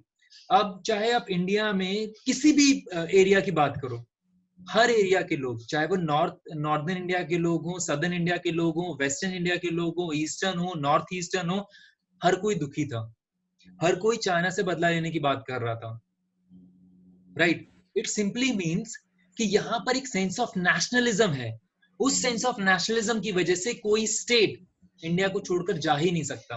अगर कोई स्टेट इंडिया को छोड़कर जाने की कोशिश करेगा या ट्राई भी करता है, then in that case central government के पास इतनी पावर है कि वो उसको वापस खींच सकती है, ठीक है। सो हमने क्या पढ़ा? हमने ये पढ़ा होल्डिंग टुगेदर में कि in case of a larger country, the larger country divide itself in a smaller state in order to get a better administration, right? So यहाँ पे central government is more powerful vis-a-vis the state government. जैसे example क्या है? Example we have example of India, Spain and Belgium. यहाँ तक समझ में आ गया? Please don't say नहीं समझ में आया। हाँ समझ नहीं आया, बहुत बढ़िया। समझने के लिए IQ होना चाहिए, छोड़ो। हाँ बोलो बाकी लोग। आ गया। देखा, इसे कहते हैं IQ। कौन है सर? ये फरजान होगा, जानबूझ के बोल रहा है। हाँ ठीक है। लिसन, रुको, ठीक है ना। जिसने क्वेश्चन पूछा था उसको समझ में आ गया कि दाल मखनी कैसे बनते हैं। मुझे नहीं पता कि होल्डिंग टुगेदर या कमिंग टुगेदर समझ में आया, बट मुझे ये समझ में आ गया कि फ्रूट चाट कैसे बनाते हैं, दाल मखनी कैसे बनाते हैं। और ये भी समझ में आ गया कि प्रशांत के हाथ की दाल मखनी नहीं खानी, वरना पेट खराब हो जाएगा। Now next part, next we talk about jurisdiction, right. हमने फीचर्स ऑफ इंडियन कॉन्स्टिट्यूशन में फीचर्स में क्या पढ़ा है कि यहाँ पे जुरिडिक्शन होता है। जुरिडिक्शन का मतलब लीगल अथॉरिटी, कि आपके पास किस एरिया में कौन सी अथॉरिटी है, राइट। इसके लिए कॉन्स्टिट्यूशन में 7th शेड्यूल के अंदर 3 लिस्ट दी हुई है। लिस्ट का मतलब क्या होता है? जब मम्मा आपको सामान लेने के लिए भेजती हैं तो मम्मा कई बार ऐसे नाम बता देती हैं जो आपको नहीं पता, राइट। तो आप मम्मा को क्या बोलते हैं? एक तो मम्मा मार्केट मत भेजा करो, और अगर मार्केट भेजा करो तो कुछ ज्यादा पैसे दिया करो, मैं चिज्जी खाऊंगा या खाऊंगी, राइट। और तीसरी चीज, खुद लिस्ट बना के दिया करो, राइट। आप मम्मा से क्या एक्सपेक्ट करते हो कि मम्मा लिस्ट बना के दें कि अच्छा ठीक है आटा लाना है 1 किलो, मतलब चावल लाना है 2 किलो, या इस तरीके से, ठीक है। सो मम्मा बकायदा आपको लिस्ट देती है कि आप इन सारी चीजों को लेकर आओ। उसी तरीके से कॉन्स्टिट्यूशन ने भी लिस्ट दी है। उस लिस्ट का नाम क्या है? We have a union list, we have a state list and we have a concurrent list, ठीक है। लिस्ट का मतलब क्या होता है कि इन चीजों पर कौन सी गवर्नमेंट लॉ बना सकती है। चलिए, so first we talk about union list. So first we have union list. Now union list, नाम क्या है? यूनियन। सो यहां पर कौन लॉ बना सकता है? यूनियन गवर्नमेंट, सेंट्रल गवर्नमेंट यहां पर लॉ बना सकती है, राइट। किस किस चीज में लॉ बना सकती है? अब इंडिया और चाइना का ऑलमोस्ट वो फेस ऑफ चल रहा है, राइट। सो कहां चल रहा है? लद्दाख के अंदर। सो अब मैं लद्दाख पुलिस को थोड़ी बोल सकता हूं कि भाई तुम जाओ चाइना के साथ लड़ लो। क्यों? क्योंकि इंडिया को सेफ गार्ड करने की रिस्पॉन्सिबिलिटी किसकी है? सेंट्रल गवर्नमेंट की। इट मीन्स कि यहां पर डिफेंस की रिस्पॉन्सिबिलिटी किसकी है? सेंट्रल गवर्नमेंट की। नाउ अरविंद केजरीवाल जो दिल्ली के चीफ मिनिस्टर हैं, वो चाह के भी रात को 8 बजे आके ये नहीं बोल सकते भाई और बहनों आज रात्रि 12 बजे से 500 और 1000 के नोट लीगल टेंडर नहीं रहेंगे, मतलब नहीं चलेंगे। क्यों? बिकॉज करेंसी सेंट्रल गवर्नमेंट के अंडर में आती है। ये सिर्फ मोदी साहब ही बोल सकते हैं, राइट। क्यों? क्योंकि करेंसी किसके अंडर में आती है? यूनियन गवर्नमेंट के अंडर में आती है। Same with banking system, same with communication. अब डोनाल्ड ट्रंप आए थे, डोनाल्ड ट्रंप से कौन बात करेगा? मोदी साहब, राइट। अगर सारे स्टेट के रिप्रेजेंटेटिव मिलने लगे तो आधा दिन तो डोनाल्ड ट्रंप का मिलने में बीत जाएगा, राइट। सो इंडिया को पूरे वर्ल्ड में कौन रिप्रेजेंट करेगा? Union government. Same with foreign policy. China के साथ हमारी पॉलिसी कैसे होनी चाहिए, पाकिस्तान के साथ हमारी पॉलिसी कैसे होनी चाहिए, नेपाल के साथ हमारी पॉलिसी कैसे होनी चाहिए, वो कौन डिसाइड करेगा? वो यूनियन गवर्नमेंट डिसाइड करेगी, राइट। सो यूनियन लिस्ट के अंदर टोटल 100 सब्जेक्ट्स है, जिनके ऊपर लॉ कौन बना सकता है? सिर्फ और सिर्फ union government. Now next we talk about state government. यहां पर कोई कोलकाता घूम के आया है? कोई कोलकाता केरला गया है कोलकाता। अच्छा, कहाँ गए हो फजान? आपकी केरला। आवाज, केरला गए हो? अच्छा ठीक है, मुझे कोलकाता के बारे में जानना है। हाँ, कोलकाता रसगुल्ला। हाँ सर वृंदा मैम को फोन कर। अरे यार मत बोलो। हाँ, कोई और नहीं है? यस सर, गए। आप गए हो? अच्छा ठीक है, वहां की पुलिस देखी है सड़क पे?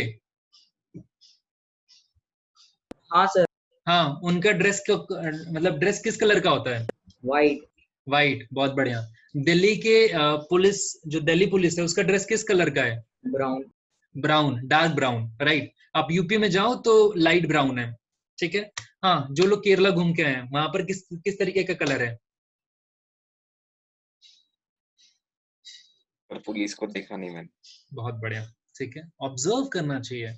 Now we talk about state list. State list में कौन लॉ बना सकता है? स्टेट गवर्नमेंट, ठीक है। So state government make laws on state list, right. कौन कौन से सब्जेक्ट? ठीक है, पूरे इंडिया की रखवाली करना या पूरे इंडिया में लॉ एंड ऑर्डर बनाने की रिस्पॉन्सिबिलिटी सेंट्रल गवर्नमेंट की है, लेकिन स्टेट में लॉ एंड ऑर्डर की बनाने की जिम्मेदारी किसकी है? स्टेट गवर्नमेंट की। So police is a state subject. Delhi is exception because Delhi is not a state. So police, right. Then agriculture, आपके एरिया में कौन सा एग्रीकल्चर होना चाहिए? वाटर इंटेंसिव होना चाहिए या झूमिंग होना चाहिए? किस तरीके का एग्रीकल्चर होना चाहिए वो कौन बताएगा? वो स्टेट गवर्नमेंट खुद बताती है। देन इरिगेशन, ठीक है। अगर आपके स्टेट, विद इन स्टेट जो ट्रेड एंड कॉमर्स हो रहा है उन सब के ऊपर लॉ कौन बनाएगा? State government, right. इनिशियली पहले इसमें 66 सब्जेक्ट थे, अब यहां पर 61 सब्जेक्ट्स हैं। ये चीज क्लियर है?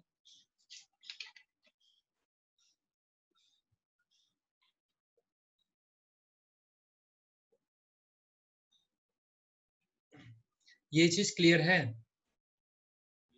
Yes sir. Now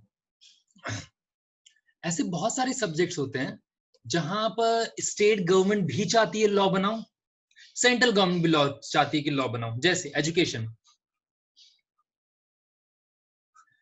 so education पे स्टेट गवर्नमेंट भी चाहती है कि वो लॉ बनाए, सेंट्रल गवर्नमेंट भी चाहती है कि वो लॉ बनाए। स्टेट गवर्नमेंट क्यों चाहती है? ताकि वो अपने रीजनल लैंग्वेज को या रीजनल कल्चर को प्रमोट कर पाए, ठीक है। सेंट्रल गवर्नमेंट क्यों चाहती है कि वो लॉ बनाए? बिकॉज वो एक यूनिफॉर्म पॉलिसी बनाना चाहते हैं through out the nation. Fazan, आपने अंगड़ाई ले लियो तो पढ़ लो।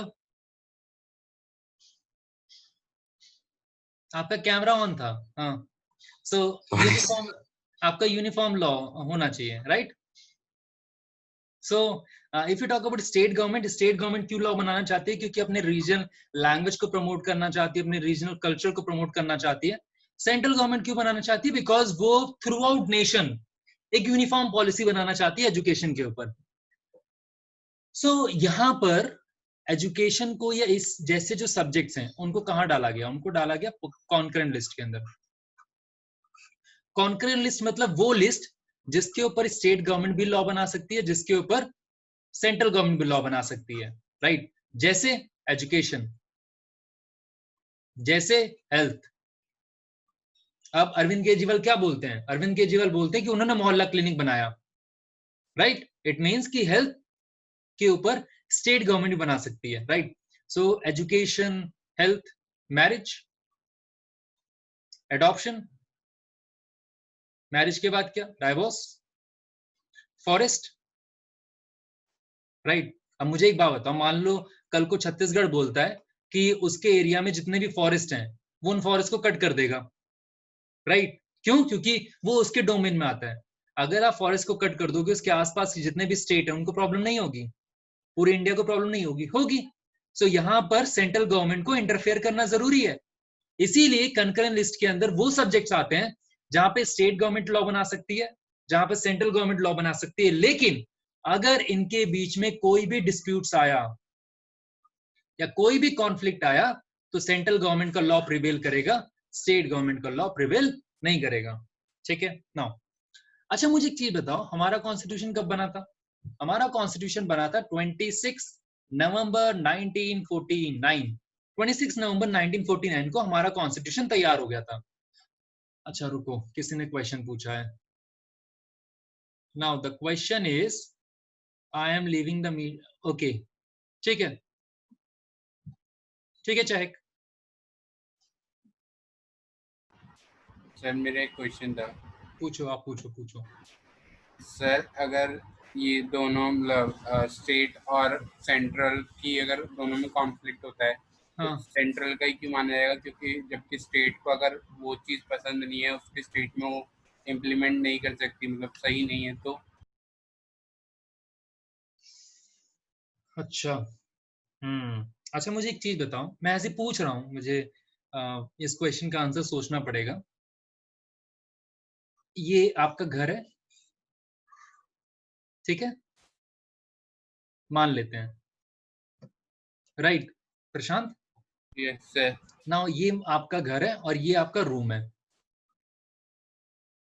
ठीक है, मान लिया। नाउ प्रशांत ये चाहता है कि उसका रूम गंदा रहे। गंदा इन द सेंस सामान इधर उधर बिखरा पड़ा है, उसने बुक्स यहाँ पर फैलाई हुई हैं ताकि कोई आके देखे कि प्रशांत कितना पढ़ता है, राइट? सो बुक्स फैलाई हुई हैं, अपने टॉयज को, वैसे टॉयज के साथ खेलता नहीं होगा, टॉयज वॉयज यहाँ पर फेंके हुए हैं। मम्मा आती हैं, मम्मा बोलती हैं प्रशांत आज शाम तक रूम साफ हो जाना चाहिए, राइट? प्रशांत बोल रहा है कि मम्मा मुझे मेरा रूम ऐसे ही पसंद है, ठीक है, मैं नहीं चाहता कि मैं इसको साफ करूं। मम्मा क्या करेंगी? खुद ही साफ मम्मी 2 थप्पड़ मारेगी। झाड़ू से मारेगी। पहली हाँ, बार मेरी मम्मा बोलती नहीं मेरे को साफ करने के लिए। अरे ठीक है, बट मैं एक एक्सेप्शन लेता करके हूँ। मारे ही कर देता है ना ये। हेलो, फजान फजान चुप रहो, हाँ बोलो जी प्रसाद। सर खुद ही साफ कर देंगी। खुद ही साफ कर देंगे? वो खुद साफ क्यों करेंगी? सर क्योंकि उन्हें अपना पूरा मतलब मेरे कमरे की वजह से पूरा घर गंदा, अगर कोई आएगा तो उसे अच्छा नहीं लगेगा घर गंदा देखकर। बट सर आप ये कह रहे हो कि जो स्टेट गवर्नमेंट है, राइट, स्टेट गवर्नमेंट को अगर लगता है कि कोई भी लॉ उसके स्टेट में चलना चाहिए तो सेंट्रल गवर्नमेंट कौन होती है उसको रोकने वाली? ये तो गलत है। सर गलत है तो। ये गलत है ना? Yes sir. अब देखो गलत तो है। सुनो, इट मीन्स यहाँ पर आप क्या कहना चाह रहे हो कि मम्मा गलत है? नहीं सर, मतलब मैं गलत हूँ ना इसमें तो, इस वाले एग्जाम्पल में। अच्छा सुनो, इस एग्जाम्पल में भी स्टेट गवर्नमेंट गलत है। क्यों गलत है? बिकॉज आपको रीजनल अप्रोच नहीं रखना। रीजनल अप्रोच का मतलब कल को मान लो कि कोई भी स्टेट गवर्नमेंट ये बोलती है, फॉर एग्जाम्पल उड़ीसा गवर्नमेंट ये बोलती है कि उड़िया कंपलसरी है, जो उड़िया लैंग्वेज है वो कंपलसरी है। वो आपको स्कूल के अंदर इंग्लिश नहीं पढ़ाते, वो आपको स्कूल के अंदर हिंदी नहीं पढ़ाते। अब मान लो आप उड़िया में अपने आप को एजुकेट करते हो और दिल्ली आते हो जॉब करने के लिए, क्या आप सरवाइव कर पाओगे? No sir. नहीं कर पाओगे। क्यों? बिकॉज आपको एक यूनिफॉर्म पॉलिसी चाहिए, ठीक है? आपको अगर पूरे कंट्री के साथ ग्रो करना है तो अल्टीमेटली आपको बहुत सारी चीजें सीखनी होंगी। सर लेकिन अगर मैं वहाँ की लैंग्वेज सीख रहा हूँ तो मेरे लिए तो वहाँ पर जॉब अपॉर्चुनिटी होगी जब वो लोग लैंग्वेज सिखा रहे हैं। ये जरूरी नहीं है। अब मुझे ये बताओ, जितनी भी एमएनसीज आती हैं, मल्टीनेशनल कंपनीज आती हैं, नाउ मल्टीनेशनल कंपनीज अगर आपके स्टेट में आ रही हैं, ठीक है, तो वो तो इंग्लिश या हिंदी को ही प्रेफर करेंगी, राइट? और सुनो सुनो सुनो, नाउ अगर एक्सट्रीम सिचुएशन हो जाती है जहां पर स्टेट को लगता है कि वो सही है, ठीक है, अगर स्टेट को लगता है कि उसका लॉ पास होना, मतलब उसका लॉ ही प्रिवेल होना चाहिए, then there is a clause in constitution, right, जो 10th में नहीं दिया हुआ और मैं उसको डिस्कस नहीं करना चाहता, लेकिन क्योंकि आपने क्वेश्चन पूछा है तो प्लीज बाकी लोग उस चीज को ना सुने, सिर्फ ये प्रशांत सुने क्योंकि प्रशांत को ही कंफ्यूज होना है ना। क्लॉज ये कहता है कि मान लो कंकरेंट लिस्ट में कौन लॉ बना सकता है, स्टेट गवर्नमेंट भी बना सकती है एंड सेंट्रल गवर्नमेंट भी लॉ बना सकती है, राइट। इन नॉर्मल सर्कमस्टांसेस सेंट्रल गवर्नमेंट का लॉ प्रिवेल करेगा, लेकिन अगर स्टेट गवर्नमेंट को लगता है कि उसका लॉ ज्यादा इंपॉर्टेंट है, देन वो प्रेसिडेंट को एक लेटर लिखेंगे, ठीक है। एंड अगर उन्होंने प्रेसिडेंट से अप्रूव करवा लिया उस लॉ को, क्योंकि स्टेट का लॉ कौन अप्रूव करता है, गवर्नर, राइट। अगर गवर्नर के थ्रू उन्होंने प्रेसिडेंट से उस लॉ को प्रिवेल करवा लिया या उस लॉ को एक्सेप्ट करवा लिया, then in that case state government का लॉ प्रिवेल कर जाएगा, ठीक है। बट मैं अगेन कह रहा हूं कि ये रेयर सिचुएशन के अंदर होता है, बट ये पॉसिबिलिटी है। सर फिर तो ये कह नहीं सकते ना कि अगर दोनों के बीच में कॉन्फ्लिक्ट होगा तो सिर्फ सेंट्रल की बात मानी जा सकती है। सर सुनो सबसे पहली बात, आप कौन सी क्लास में हो, 10th, ठीक है। ग्रेजुएशन तक आते आते जब आप ग्रेजुएशन के अंदर पढ़ोगे तो आप ये भी पढ़ोगे कि सेंट्रल गवर्नमेंट अगर चाहे तो वो स्टेट लिस्ट के अंदर भी लॉ बना सकती है, बट 10th में नहीं पढ़ा सकते ना। 10th में तो वैसे ही एसएसटी पसंद नहीं है लोगों को, आप उनको जबरदस्ती कंफ्यूज क्यों करो। जहां पर एक तरफ बोल रहे हो कि स्टेट लिस्ट के अंदर सिर्फ स्टेट गवर्नमेंट बनाएगी, फिर आप दूसरी लाइन में बोल रहे हो नहीं, सेंट्रल गवर्नमेंट चाहे तो वो स्टेट लिस्ट में बना सकती है। क्यों? क्योंकि एक आर्टिकल दिया हुआ है कॉन्स्टिट्यूशन में, आर्टिकल 249, जो कि सेंट्रल गवर्नमेंट को पावर देता है कि वो स्टेट लिस्ट में बना सकता है। अरे 249 छोड़ो, आर्टिकल 250 भी बोलता है कि अगर सेंट्रल गवर्नमेंट चाहे तो स्टेट सब्जेक्ट में बना सकता है। आर्टिकल 250 भी छोड़ो, आर्टिकल 253 ये भी यही बोलता है कि अगर सेंट्रल गवर्नमेंट चाहे तो स्टेट गवर्नमेंट बना सकता है, डिफरेंट क्लॉजेस पे। जैसे यहाँ पे राज्यसभा को अप्रूव करना जरूरी है, ये इंटरनेशनल रिलेशन के टाइम पर कुछ जरूरी है, ठीक है। सो बहुत सारी क्लॉजेस हैं, आपको उतना डिटेल में नहीं जाना। अगर जाना है तो 8:15 के आसपास मुझे फोन करो, मैं आपको पूरा कॉन्स्टिट्यूशन समझा दूंगा आर्टिकल वाइज, ठीक है। या फिर रुको, अगर और भी इंटरेस्ट है तो मेरे 11th की पॉल साइंस की क्लास चलती है, राइट। तो जब वो क्लास, और वो जो क्लास चलती है वो रात के 9 बजे के बाद चलती है, ठीक है, बिकॉज ऑफ टाइम क्लैश, तो आप वहां पे अटेंड कर सकते हो,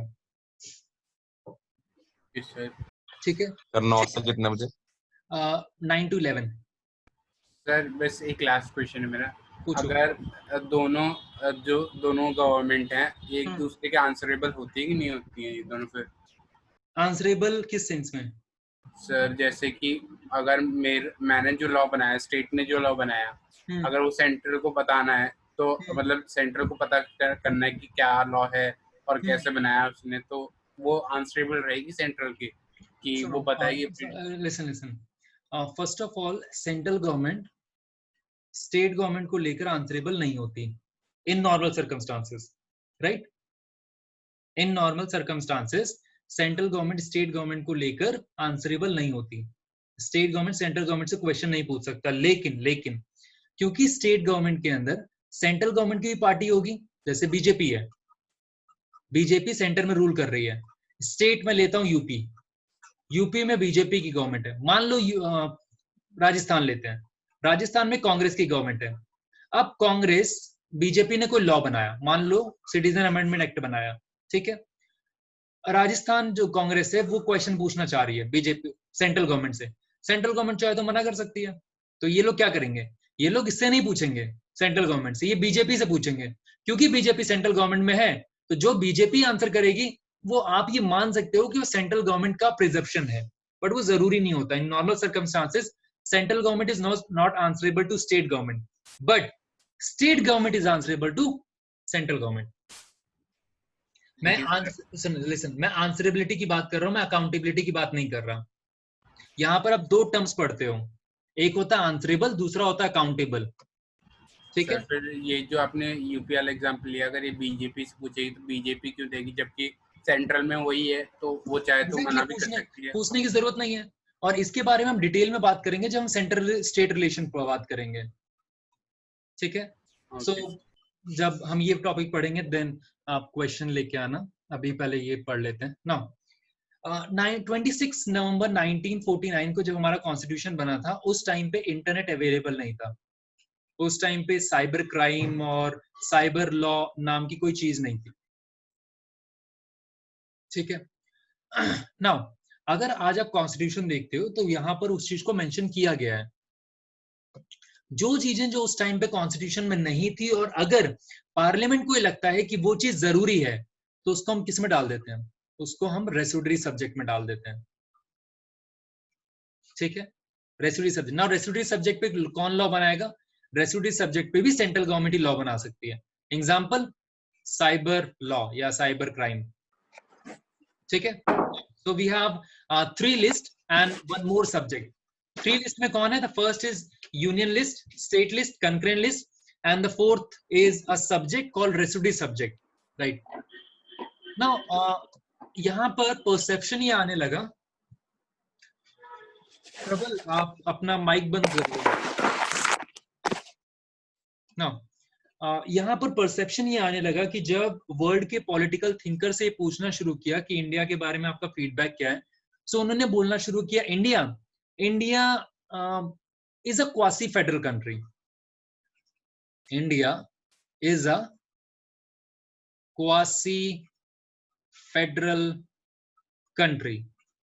क्वासी का मतलब क्या होता है? क्वासी का मतलब होता है नॉट एग्जैक्टली, ठीक है। इंडिया पूरी तरीके से फेडरल नहीं है, या हम इसको ये बोल सकते हैं India is federal but have unitary feature. इसको दूसरे तरीके से हम बोल सकते हैं कि इंडिया फेडरल तो है बट उसमें बहुत सारे यूनिटरी फीचर हैं जहां पर सेंट्रल गवर्नमेंट ज्यादा पावरफुल है। या फिर तीसरे तरीके से हम बोल सकते हैं what make India a federal country. ऐसी कौन सी चीज है जो इंडिया को फेडरल बनाती है, जहां पर हम लिस्ट सिस्टम की बात कर रहे थे, right. Now we talk about quasi federal country. Quasi का मतलब क्या? नॉट एग्जैक्टली, मतलब इंडिया पूरी तरीके से फेडरल नहीं है। फेडरलिज्म का मतलब क्या होता है? स्टेट गवर्नमेंट है, सेंट्रल गवर्नमेंट है, ठीक है, जहां पर दोनों ही पावरफुल है ऑलमोस्ट। बट यहां पर देखने को मिलता है, if you talk about India, India में central government is more powerful. क्यों? जितने भी इंपॉर्टेंट सब्जेक्ट हैं वो सब किसमें है? यूनियन लिस्ट के अंदर, ठीक है। जितने भी इंपॉर्टेंट सब्जेक्ट्स हैं वो सब किसमें है? यूनियन लिस्ट के अंदर। Now if you talk about concurrent list, अगर डिस्प्यूट आता है तो कंकरेंट लिस्ट में लॉ कौन बना सकता है?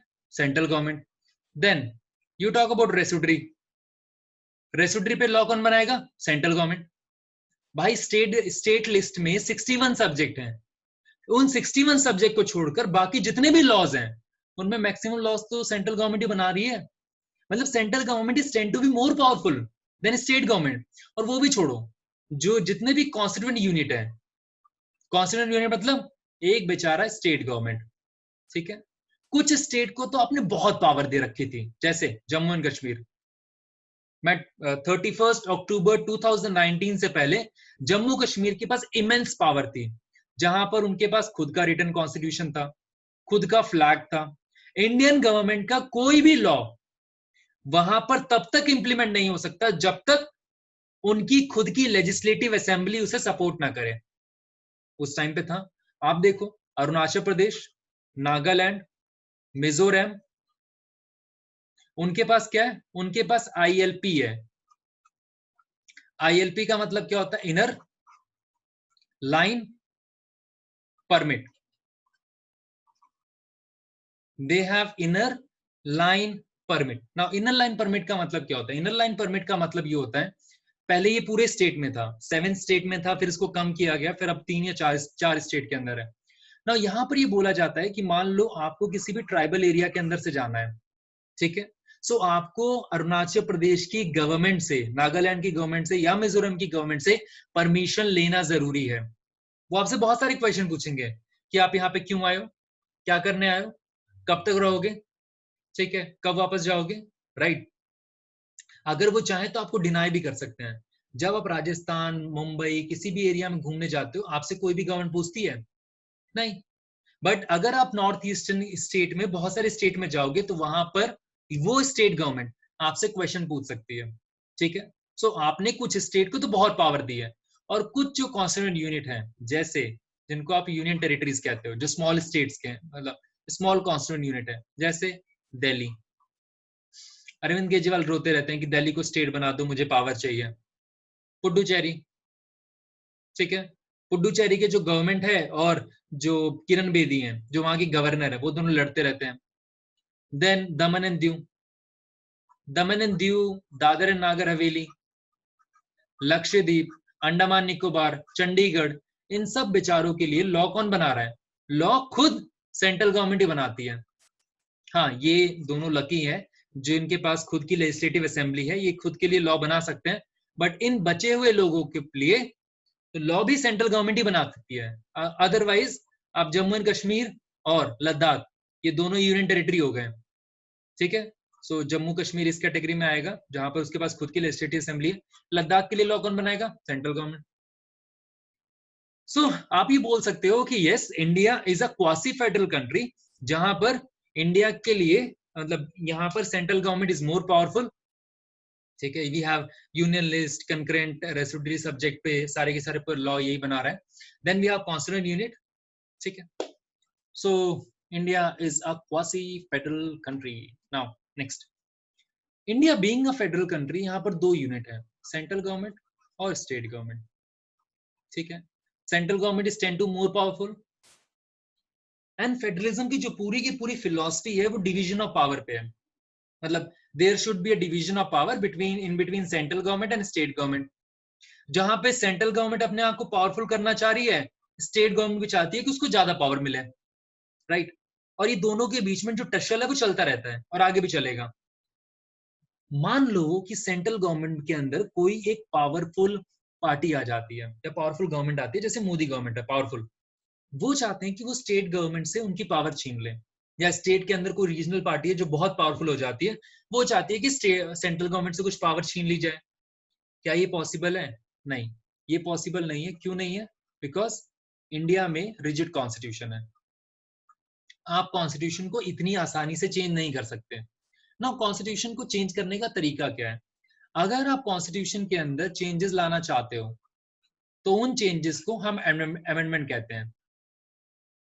जैसे मैं आपको छोटा सा एग्जांपल देता हूं, article 5 to article 11 is totally deviated to citizenship, ठीक है।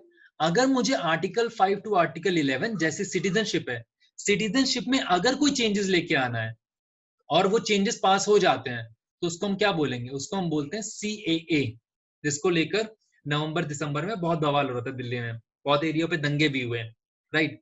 शाहीन बाग के अंदर प्रोटेस्ट भी हो रहा था। इसकी फुल फॉर्म क्या है? इसकी फुल फॉर्म है citizenship amendment act. Amendment act का मतलब क्या होता है कि कॉन्स्टिट्यूशन में ऑलरेडी वो चीज अवेलेबल थी बट उसके अंदर चेंजेस किए गए, उसके अंदर अमेंडमेंट लेके आए। नाउ अमेंडमेंट को लाने का तरीका क्या है? दो, इसके तीन तरीके हैं बट एनसीईआरटी ने सिर्फ एक बताया है और हम एक पे ही डिस्कस करेंगे, राइट। हाँ, जिनको इंटरेस्ट है जानने का वो इस क्लास को खत्म होने के बाद वो बाकी दो तरीके समझ सकते हैं, राइट। बट आप कंफ्यूज ना हो, इसीलिए सिर्फ हम एक ही तरीके के बारे में बात करेंगे। यहां पर बोला गया, मान लो आपको कुछ चेंजेस लाने हैं, सो सबसे पहले आपके पास जो ड्राफ्ट है वो ड्राफ्ट कहाँ जाएगा? लोकसभा के अंदर। आप उसको राज्यसभा में लेके जा सकते हो ना। लोकसभा के अंदर जितनी मेजोरिटी है, मेजोरिटी मतलब मेजोरिटी कितनी है? 543, या टोटल स्ट्रेंथ कितनी है? 543। 543 का 2/3 मेजोरिटी, 2/3 ऑफ टोटल मेजोरिटी, इससे बिल को पास करना जरूरी है। 2/3 ऑफ टोटल मेजोरिटी से बिल को पास करना जरूरी है। देन ये बिल किसके पास जाएगा? देन ये बिल जाएगा राज्यसभा के पास, राइट। राज्यसभा को भी 2/3 मेजोरिटी के साथ, 67% मेजोरिटी के साथ इस बिल को पास करना जरूरी है। देन ये बिल जाएगा प्रेसिडेंट के पास, और प्रेसिडेंट अगर इसको साइन कर देते हैं then it become a act. But अभी ये मामला यहां खत्म नहीं हुआ, ये जाएगा स्टेट गवर्नमेंट के पास, ठीक है। अगर मोर देन 50% गवर्नमेंट ने, more than 50% of state government ने, अब टोटल अभी इंडिया में कितनी स्टेट हैं? 28। 28 में से मोर देन 50% कितना हो? 15। अगर मोर देन 15% स्टेट ने उसे रेटिफाइड कर दिया, रेटिफाइड का मतलब क्या होता है? रेटिफाइड का मतलब ये होता है कि अपनी जो लेजिस्लेटिव असेंबली है, जैसे दिल्ली के अंदर दिल्ली असेंबली है जहां पर लॉ बनते हैं, सो रेटिफाई, अगर उन्होंने अपनी लेजिस्लेटिव असेंबली में मोर देन 50%, यहां पर कितने परसेंट से पास होना चाहिए? 67% से, और 66.6% से। यहां पर आपको कितना पास करना है? More than 50%। जितने भी सिटिंग बैठे हुए हैं, जितने भी लोग वहां पर बैठे हुए हैं, उनमें से अगर 50% से ज्यादा लोग बोल दें कि बिल पास, मतलब बिल पास, राइट। अगर मोर देन 50% स्टेट उसे रेटिफाइड कर देते हैं, देन इन दैट केस वो एक्ट पास माना जाएगा, अदरवाइज वो एक्ट पास नहीं माना जाएगा, राइट। इट मींस कि अगर आपको कोई भी अमेंडमेंट लेके आना है तो आपको क्या चाहिए? आपको सेंट्रल गवर्नमेंट की भी परमिशन चाहिए, आपको स्टेट गवर्नमेंट की भी परमिशन चाहिए। अगर स्टेट गवर्नमेंट मना कर देगी तो वो पास नहीं होगा, अगर सेंट्रल गवर्नमेंट मना कर देगी तो शुरू भी नहीं होगा। यहां तक समझ में आ गया? This is how amendment goes on. यहां तक किसी को डाउट है?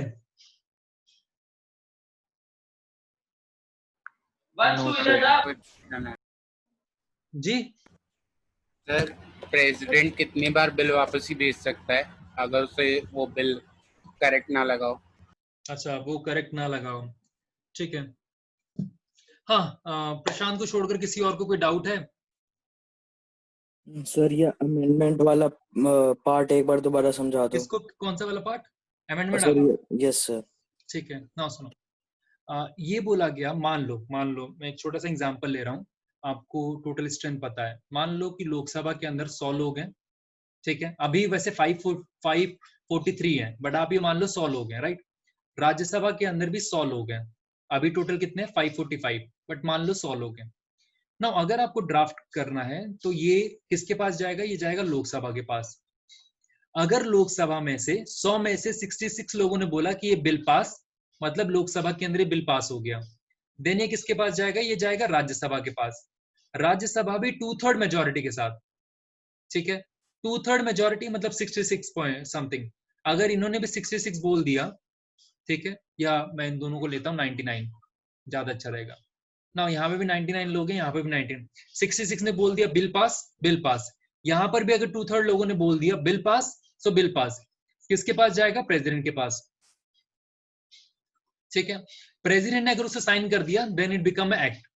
नाउ इस एक्ट को इंप्लीमेंट करने के लिए ये जितने भी स्टेट हैं, 28 स्टेट है, 28 स्टेट के पास जाएगा, ठीक है। इस 28 स्टेट में मान लो मैं कोई स्टेट लेता हूँ यूपी, और यूपी में 100 लोग हैं, ठीक है। नाउ अब ये स्टेट, ये जो बिल आया आपके पास, अब आप इस बिल पे डिस्कस करोगे। कहाँ डिस्कस करोगे? अपनी जो विधानसभा होती है या स्टेट लेजिस्लेचर होती है, आप वहां पे डिस्कस करना शुरू करोगे। मान लो कितने लोग हैं? 100 लोग हैं, बट उस दिन 60 लोग आए डिस्कस करने के लिए, राइट। अब इन 60 लोगों में क्या होगा? इन 60 लोगों ने डिस्कस किया एंड वोट करना शुरू किया। अगर इसमें से 31 लोग, 50% से ज्यादा लोग ये बोल देते हैं कि बिल पास, मतलब बिल पास, और ये बिल हर जगह पर पूरे इंडिया में इंप्लीमेंट हो जाएगा। लेकिन अगर 15 स्टेट ने, मतलब मोर देन 50 स्टेट ने मना कर दिया, तो बिल पास नहीं होगा। नहीं समझ में आपको? सर, एक बिल को पास होने में कितना टाइम लगता है? सर वो डिपेंड करता है कि कौन सा बिल है। जैसे कोई बताना हूँ सर। जैसे if you talk about money bill, ठीक है, money bill is the bill जो बहुत जल्दी पास होता है। आप उसको लोकसभा में प्रेजेंट करो, लोकसभा में अगर ये बिल पास हो गया तो ये राज्यसभा में जाता है, और राज्यसभा के पास सिर्फ 14 डेज हैं उसको साइन करने के लिए, राइट। एंड देन आप प्रेसिडेंट के पास भेजते हो, and president is bound to sign. President के पास कोई ऑप्शन ही नहीं है, उसको साइन करना ही पड़ेगा। सो मनी बिल इज समथिंग जिसके पास सिर्फ यही हर्डल है लोकसभा का, बाकी जगह पर वो पास होता चला जाता है। ऐसे बहुत सारे एक्ट हैं जिनको, मतलब ऐसे बहुत सारे लॉ हैं जिनको पास होने में लेट अस सपोज 5 साल 6 साल 10 साल भी लग जाते हैं, और ऐसे बहुत सारे लॉ हैं जो विद इन 1 आवर भी पास हो जाते हैं। सो वो डिपेंड करता है कि जो गवर्नमेंट उस बिल को पास करवाना चाहती है उसके पास पावर है कि नहीं है, मतलब मेजोरिटी है कि नहीं है, बस। हाँ, और किसी को कुछ डाउट? मेरे को अब शांत रहो, मुझे नहीं, फिर नहीं है, ठीक है। सो जिन लोगों को डाउट नहीं है वो लीव कर सकते हैं। We will meet on Saturday, this Saturday we have a class, right? चलो बाय बाय। सर आप नोट्स भेज दोगे? जी सर, मैं नोट्स भेज दूंगा, अभी भेज रहा हूँ, ठीक है। चलो हाँ प्रशांत मार्क्स सर अभी चेक नहीं हुआ, मैं आज शाम तक चेक करके भेज दूंगा। जी प्रशांत। सर मेरे को पूछना था कि प्रेसिडेंट कितनी बार एक बिल वापस भेज सकता है? एक बार। एक बार बस? बस।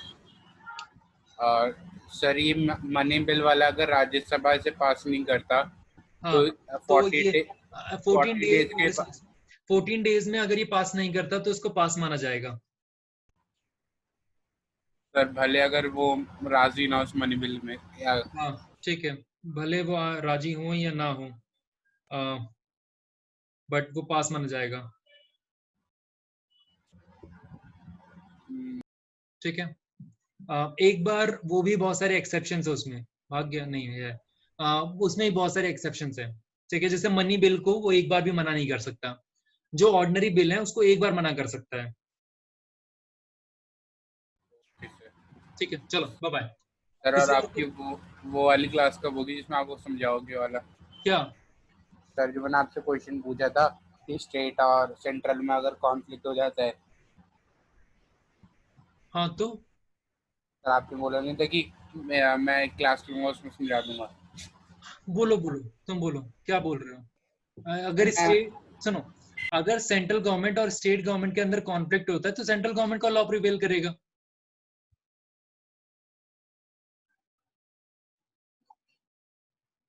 सर अगर वो स्टेट को पसंद ही ना हो, क्या मतलब अगर वो स्टेट में उस स्टेट में वो उस बिल की जरूरत ना हो या स्टेट को पसंद ना हो बिल, तब कोई बात नहीं, तब भी इम्प्लीमेंट होगा। जैसे अभी सीए सिटीजन अमेंडमेंट एक्ट, बहुत सारे स्टेट में जहां पर कांग्रेस की गवर्नमेंट थी उन्होंने बोला कि हम पास नहीं करेंगे, बट भैया ये सेंट्रल गवर्नमेंट की अथॉरिटी में आता है, तो सेंट्रल गवर्नमेंट ने बोला कि पास तो करना पड़ेगा, आपके पास ऑप्शन नहीं होता कि आप करोगे या नहीं करोगे। आपको बहुत ऐसे भी तो केसेस होते हैं जिसमें कि सेंट्रल गवर्नमेंट स्टेट गवर्नमेंट रोक के रखती है सेंट्रल को कि वो पास नहीं करने देगी वो बिल, क्योंकि उस बिल की जरूरत ही नहीं है उस स्टेट में, तो हम भी मुझे एग्जांपल दोगे?